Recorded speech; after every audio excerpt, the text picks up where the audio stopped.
On va prendre un peu le large, si je puis dire. Céline Rognard, dans votre livre, il est question de parcours migratoire. Jusque-là peu exploré, disons-le, c'est le transit. Pourquoi est-ce que vous êtes intéressée à cette question en tant qu'historienne ?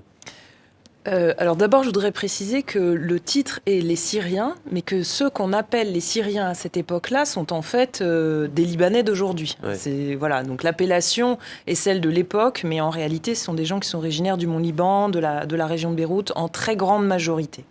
Alors pourquoi le transit ? Parce que effectivement, pendant très longtemps, les historiens, les sociologues, les géographes, dans toutes les sciences sociales, on s'est intéressé aux migrations beaucoup du point de vue des pays d'accueil, donc beaucoup sur les questions d'intégration dans la société, et donc un peu comme des trajectoires linéaires et puis qui étaient terminées d'un point A à un point B. Et puis en fait, les études progressant, on s'est rendu compte que les gens d'abord circulent beaucoup, et que ce qui se passe, et ça c'est ce que j'essaye, c'est un essai historique en fait sur ce qui se passe entre deux voyages. Parce que nous, on est habitués à des transits de quelques heures. Quand ça se passe mal, peut-être 24 heures.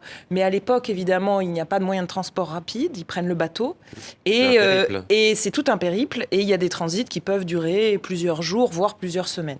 Et pourquoi et dans quelles conditions prenait-il le chemin de l'exil ? Alors, pour rebondir sur ce qui a été dit tout à l'heure, on a affaire aussi à une crise économique, en fait, dans les années 1880 au Liban. Une crise qui touche le monde paysan, qui avait fondé tout un système qui avait fait évoluer les pratiques agricoles tournées vers l'industrie de la soie, et qui subit de plein fouet l'arrivée des marchés asiatiques dans le marché mondial de la soie, et qui en fait ne trouve plus de débouchés pour la production de la soie. Et à ce moment-là, comme il y a une démographie aussi très dynamique, c'est des régions où il y a une population très très nombreuse et très jeune, mais il y a un courant d'émigration qui se crée, une première très grande vague d'émigration qui se crée, vers l'Amérique du Nord, vers l'Amérique du Sud, vers l'Afrique.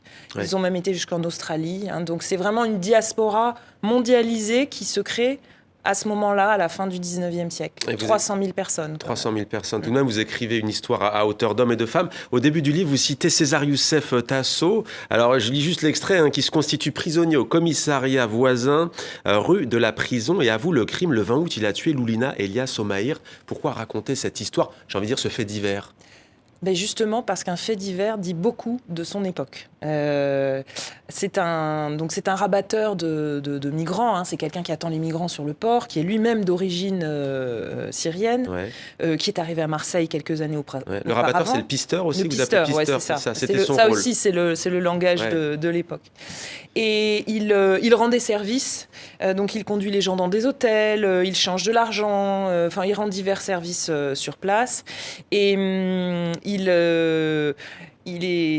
c'est un assassin en fait. Il a tué une femme qui revenait du Venezuela et qui allait au Liban.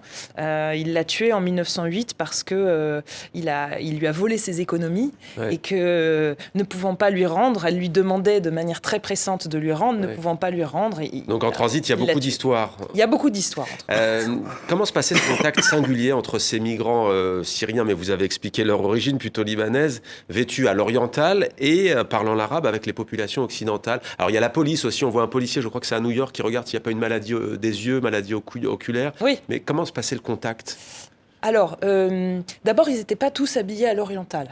Ça, c'est aussi une découverte du livre. Enfin, on le savait parce que Beyrouth est une ville très occidentalisée déjà à cette époque. Oui. Et donc, en fonction des catégories sociales, des milieux sociaux dont ils sont issus, il y en a qui arrivent déjà vêtus à l'européenne, on va dire, et il y en a d'autres qui arrivent vêtus à l'oriental. C'est un contact avec l'autre, d'une certaine manière, mais qui, en France, qui est un pays de transit, est assez fortuit. Ce sont des gens qui, dans les villes qu'ils traversent, vont avoir assez peu de contacts finalement avec la population locale. Ils ont des contacts avec les policiers, vous l'avez dit, avec les hôteliers, et puis surtout beaucoup avec tous ces pisteurs qui sont finalement les passeurs d'aujourd'hui, c'est les mêmes, qui ont souvent la même origine qu'eux, la même culture, Voilà.